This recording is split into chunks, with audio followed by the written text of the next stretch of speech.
Okay, so what I've done is gone ahead and cut out a board here. This is going to be as my mounting surface for my amplifier. Doesn't have to be perfect in any way because generally you're going to cut it in a way that none of this board is going to even show. So once the end caps go onto the amplifier, it'll pretty much cover up the whole thing. You won't even see it. So it doesn't have to be pretty. You can use whatever board possible. The amplifier's not that heavy. And then you're just basically going to play around, find a spot where it'll fit. Like this one, it actually fits right here pretty good. Now the only problem I have is this right here. All I have to do is just bump it up against there, make a mark, cut a hole, and I'll actually use that as a guide, and then I'll hold this whole thing in there even better. And then I'll just use a couple anchor screws. I'll anchor the mounts in, and then I can attach an amplifier after that. Okay, so now the mount is in there. As you can see, I've cut the divot here so that this little mounting piece goes through, which is actually quite nice. And all I have to do is, obviously it's sticking out a little bit, just put some kind of spacer in the back here, and that's going to push that forward and actually give me an additional mounting point. So I'll probably use another piece of chipboard behind here, like a 1/2 inch, which will push this forward enough, and then I'll drill through that to a second piece and mount it directly into there. And then the second mounting point is probably be like right here. Okay, so now I got my spacer. It's a little piece of chipboard. Got my nail gun. I'm going to go ahead and tack it in place, and that will finish up this, and I'll go ahead and install the mount after that. Okay, so now this is put together. Go ahead and slide it into place. There, just like that. That's it, it's in there. So now I'm going to go ahead and drill my holes. Use, I think it's a 5/32 drill bit. Yep, 5/32. I'm going to use good size screws, so don't use little tiny screws because you want it to use as few as possible. So 2 of these should do it. And yeah, go with the next step. It's always a good idea to also countersink your holes, so I went ahead and just tapped a couple of holes so that the heads sit flush. Just use a 3/8" spade bit, and now this will also give me a good starting point to start drilling my holes. Okay, now the mount's installed. As you can see, the screws are flush, and it's all in there. So it's going to hold tight. So now we can move on to the next step. This is obviously a very important step. So you want to make sure you get your amplifier installed nicely and neatly, and where it's not going to intrude on anything. In this case, I don't think there's going to be a problem with anything. If anything, there's going to be plenty of room because in the back here now, I also have a spot where I can run wires through.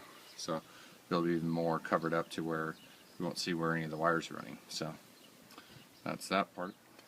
Okay, now amplifier's fully installed. I used just some 1/4 inch self-tapping screws. Use 4, don't be cheap. Get all the way around, make sure it's solid in there. This amplifier is not going anywhere. So once the caps go on, it'll basically camouflage everything. You won't really see anything. You can see like a little edge here. But, you know, when we go to finish, I'll shave that off. You won't even see it. So that's where we're at so far. Next part we'll probably get into is wiring. Getting all the wiring back here. As you can see, there's already a subwoofer back here. So I've already done some wiring. I'm going to run a second power wire back here for this. This is an all-in-one sub, meaning that the amplifier is built into the box itself. It's actually a pretty cool setup, and it's also a Class D subwoofer, so a Class D amplifier, so it doesn't use a ton of power. So there was no need for a capacitor, but now that I'm putting this in as well, I'm not going to do it today, but eventually I probably will have to add a capacitor to the setup as well. Okay, so what I'm going to do today is I'm going to go ahead and add an amplifier to my 2010 Toyota Corolla, and this is being added to an existing stereo. This is not the OEM stock stereo. You need to go ahead and pen this way. This is a Pioneer unit. This is the AVH 8400BH. And I'm going to go through what it takes to go ahead and add an amplifier. So the first thing we're going to need to do is use our tool here. We're going to remove these 2 lower pieces. And they come out pretty easily. Actually, you don't even need the tool for this. These ones. There it goes. So what you're going to do is you pull forward right here and then up right here. So don't pull all forward. So forward right in the bottom, on top, and then up in the bottom. So we'll take that off. Same thing on this side. Pull up and lean out and then up. That's it. So those two are out. Okay, next step is these top ones. These top ones are where you're going to need the tool. So you just want to kind of get under here, right here. It just pops right up. And this, once again, this pulls up. So you can see what direction these are pulling. So that's that one. Let's get this side.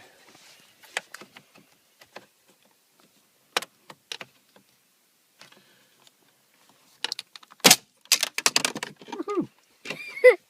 Sometimes they pop out like that. You don't have to be super careful with them. I mean, they're built pretty rigid. I mean, you're not usually going to break them. So anyways, that one's off. So our next step is going to be to pull this upper panel off. And this is the same thing. It just pulls straight out. I mean, this is all pretty easy. And then inside here, you gotta squeeze the inside of the harness and pop that out. So you unhook that. That's done. That's what it should look like. Oh, shoot, I should have my flashlight. So I got this big light. So that's what it looks like in there. Okay, so now we're going to go ahead and remove the screws. And in this case, I'm just going to use a T-handle, and it's going to has an extension on it with a 10mm wrench, a socket, and then also a magnet helps, so that when you go to pull it out, it doesn't fall down. So I'm going to go ahead and go in here. There's just four screws in here that need to be removed. Actually, these aren't even tight enough. I need a T-handle. So I'll just take that, and then I'll use my magnet and remove it. Voila. Be sure to put them in a place where you can find them quickly. And that's pretty much it. Just remove the four. Okay, so I've gone ahead and removed the 4 bolts. Now simply just pull forward and the whole radio will come out. So that's what it looks like behind here. It's quite a mess. There's so many attachments. It contains a lot of wires. Yeah. Hold on a second. I need to get something to cushion this.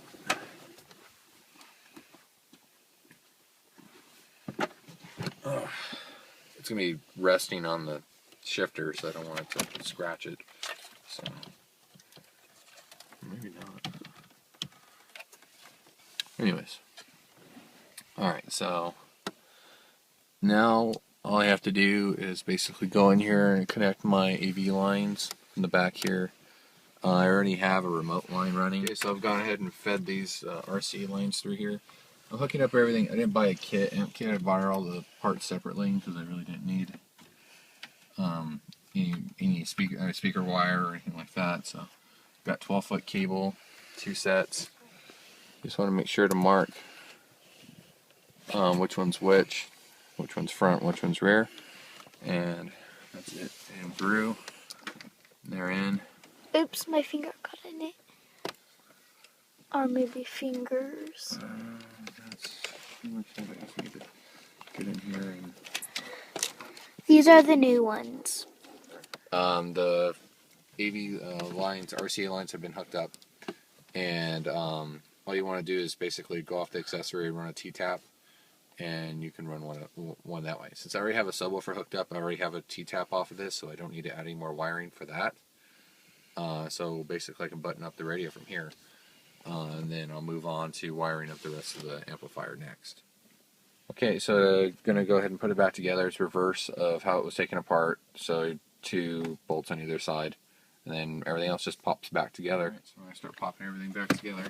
So this goes right back in. Alright, next one is going to be the vents. Make sure to hook the wire harness back up. Double click it, make sure it works. And this just slides back in. 2 upper panels first. Alright.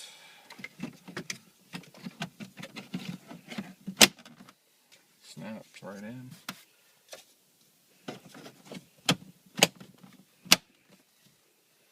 And 2 lowers.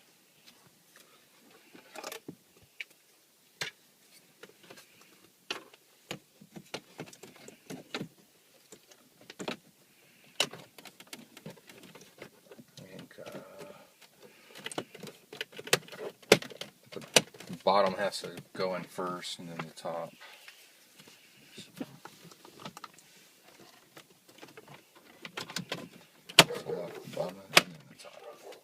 And that's it. Okay, the next step to wiring this amplifier is going to be to run the power line back to the battery.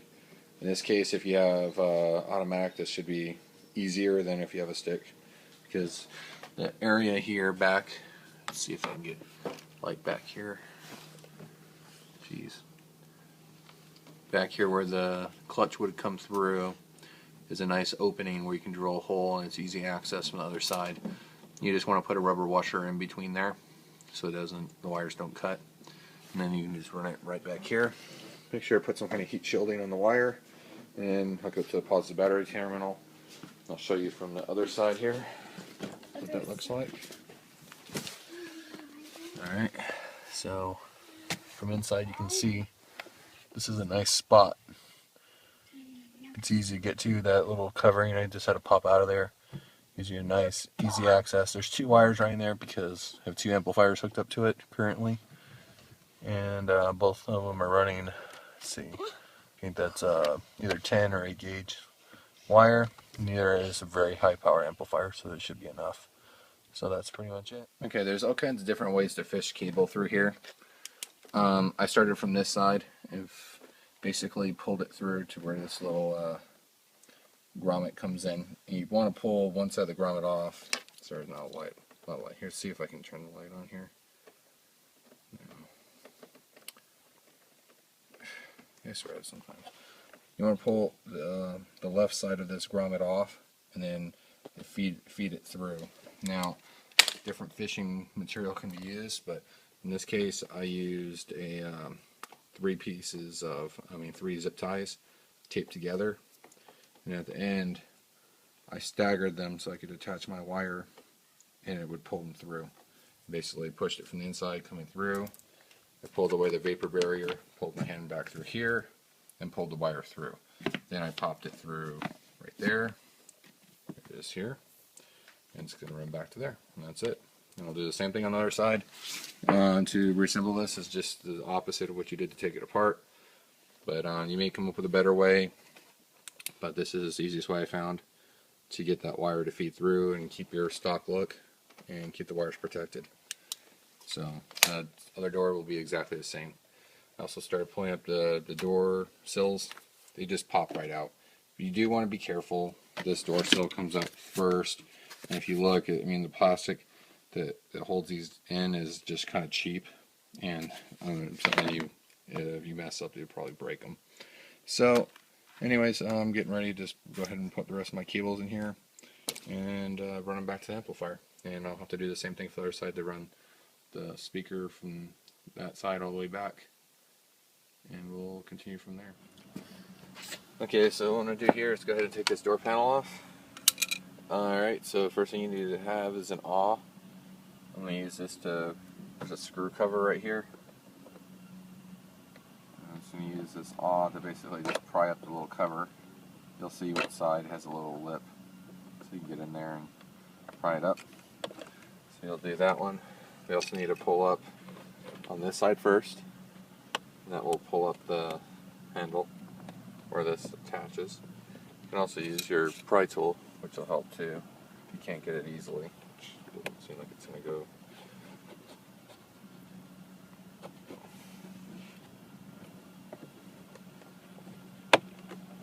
Should just pry straight up right here. Once you get it up, it slides this way and out. Then the wire harnesses, these ones are a little easier. Just press them in, they pop out. The driver's door is a little different. It's like a 2-piece harness, meaning that you have to pull one piece out and then the whole thing slides out. Not the whole press down and pull the whole wire. Don't do that on that side. You'll push the little side pin, you'll pull a little harness holder out, and then the harness pulls out. So that's that. Next step, I'm going to remove the screw from the inside the door.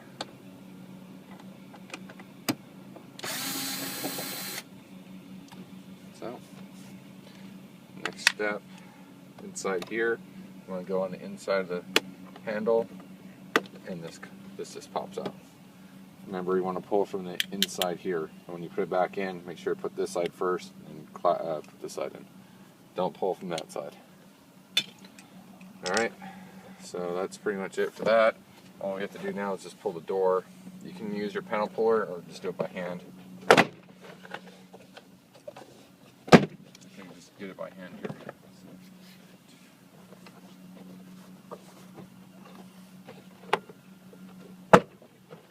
Make sure you got all the panels.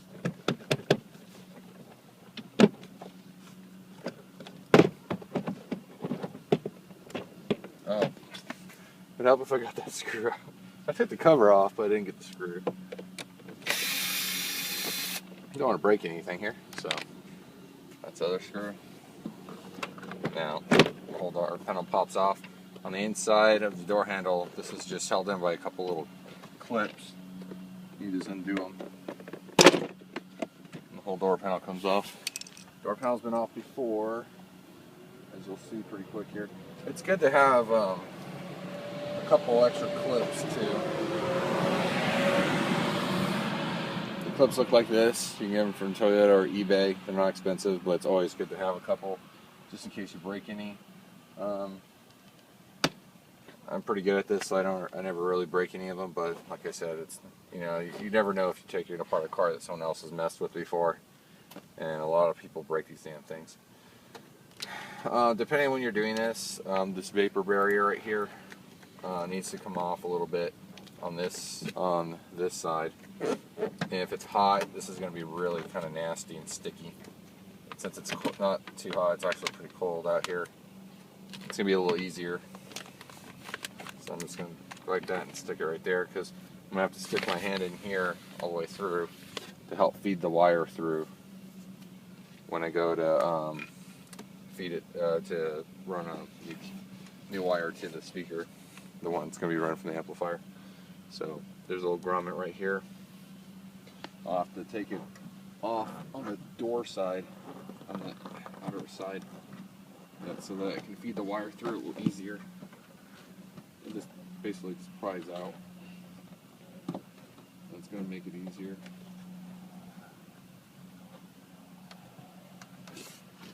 So the next step I'm going to be doing is pulling at the panels. Okay, so I've gone ahead and fished it through. I've ended up pulling both sides of the grommet.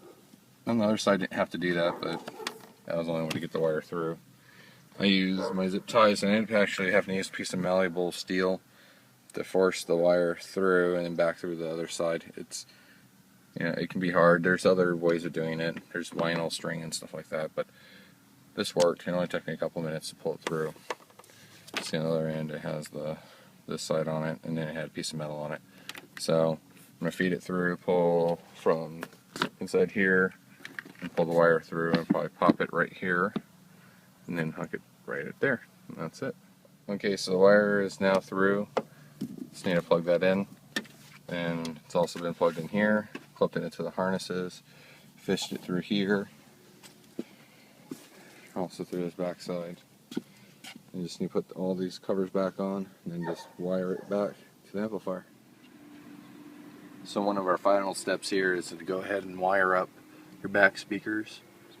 As you can see, it's a pretty simple process. They were already hooked up aftermarket, so I just went ahead and ran a new wire.